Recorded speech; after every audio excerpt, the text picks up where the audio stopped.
Alright guys, welcome back to the channel. Welcome if you're new. Thank you for taking time out of your day to check the video out. We have more PlayStation news, rumors, and leaks to go over and cover here today. So do me a favor before we get into these topics. If you enjoy the video or find it informative, be sure to hit the like button. And if you are new here to the channel, please consider hitting the subscribe button as well. We're starting here talking once again about the PlayStation 5 Pro. We have multiple topics to go over and multiple pieces of information, starting with Tom Henderson revealing that PS5 Pro unboxings will go live on November 4th, and that the PS5 Pro reviews will actually go live on November 6th.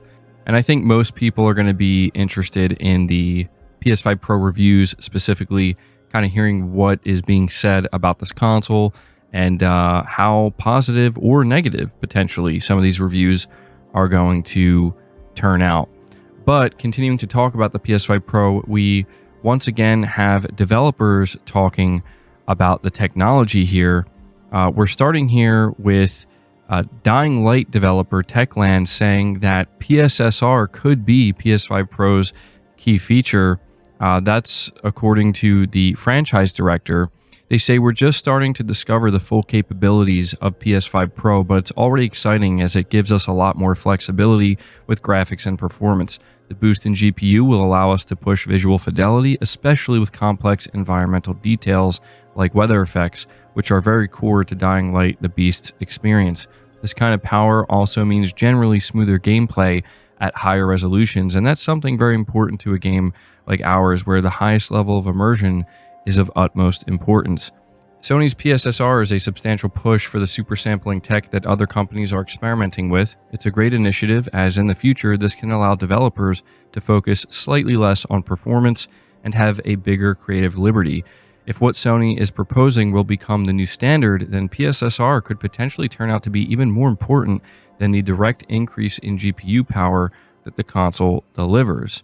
We also have another article here which talks about a different developer talking about the PS5 Pro. It says here, as we approach the release date, more developers are talking about their experience with the hardware. Earlier today, we shared an excerpt from an interview with Dying Light's franchise director, and they mentioned PSSR, which we just covered. But interestingly, we can now reinforce that opinion with similar impressions from our PS5 Pro Q&A with Nexon's engineer programmer, who worked on the enhancements coming to the free-to-play looter shooter, The First Descendant. They say that they believe PSSR is the console's most impressive feature, and even went as far to say that the image quality stands up to any other upscaler on the market, including NVIDIA DLSS. Interestingly, they decided to mix PSSR upscaling with AMD FSR frame generation. So this is what they said. The question is, what do you think of the PS5 Pro's hardware? What's the single feature you're most impressed with? The answer they gave is, considering that the PS5 Pro is a performance-enhanced model rather than a full-fledged successor, it has achieved significant performance improvements in many areas. As you already know, it is based on three main features: enhanced GPU performance, improved ray tracing architecture with a new command set, and AI-driven upscaling. The most impressive aspect during the PS5 Pro adaptation process was the AI-driven upscaling technology known as PSSR.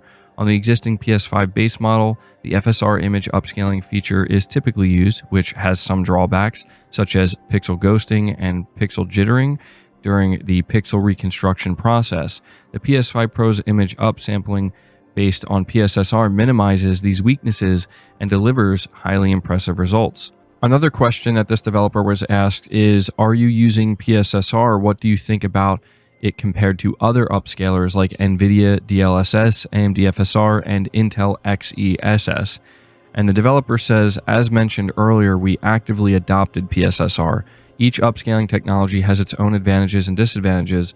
PSSR delivers image quality that stands up to comparison with any other upscaling technology. So, yeah, this interview was a little bit longer, but I didn't want to necessarily go over every single question. But generally speaking, it seems like developers are very interested in what Sony is delivering here with PSSR. And as I've said before, even if you don't have interest in the PS5 Pro, what I can tell you is that the PSSR technology is something that's going to be iterated on for years to come. It's something that Sony is going to try to improve over time and will have a huge impact in future hardware beyond the PS5 Pro. So to hear developers express so much interest in it and to also apparently be so impressed with it is, I think, really good news overall. But the next topic talks about an interview that was recently conducted with both Hideaki Nishino and Herman Hulst, the two CEOs of PlayStation. And something that we learned is that apparently the PS5 Pro is a 5-year project.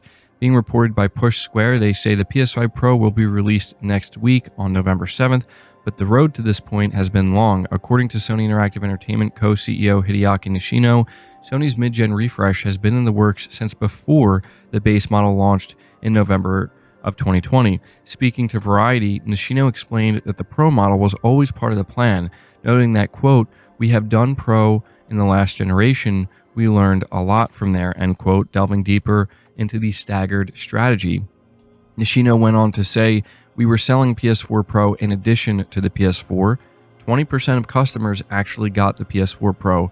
It was high-end, it was a premium tier. Interestingly enough, it was not just about highly engaged users. New users came to PlayStation 2 to get the PS4 Pro, so we started working on PS5 Pro even before the PS5 launched. It was another 5-year project for us." Elsewhere in the interview, Nishino and fellow CEO Herman Hulst claimed that the firm has adopted a show, don't tell policy regarding future releases.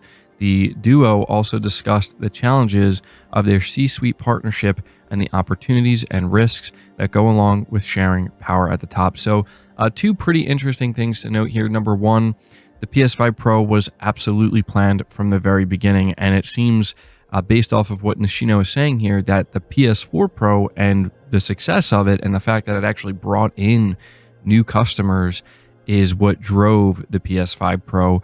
Maybe not the most surprising thing, but I think some people would maybe be a little bit surprised, right, to hear that it was a 5-year project, but also the fact that both Herman Hulst and Hideaki Nishino made it clear that going forward, they're approaching their games with a show, don't tell policy, which should be interesting, right? It'll be very interesting to see how that plays out, but there you go. The final topic regarding the PS5 Pro has to do with Indiana Jones and the Great Circle, being reported by PlayStation Lifestyle. It was announced Indiana Jones and the Great Circle was coming to PS5 spring 2025 during Gamescom 2024. Now that everyone knows PS5 Pro is set to enhance a bunch of first and third-party titles, PlayStation players are wondering if the timed Xbox exclusive will utilize the Pro.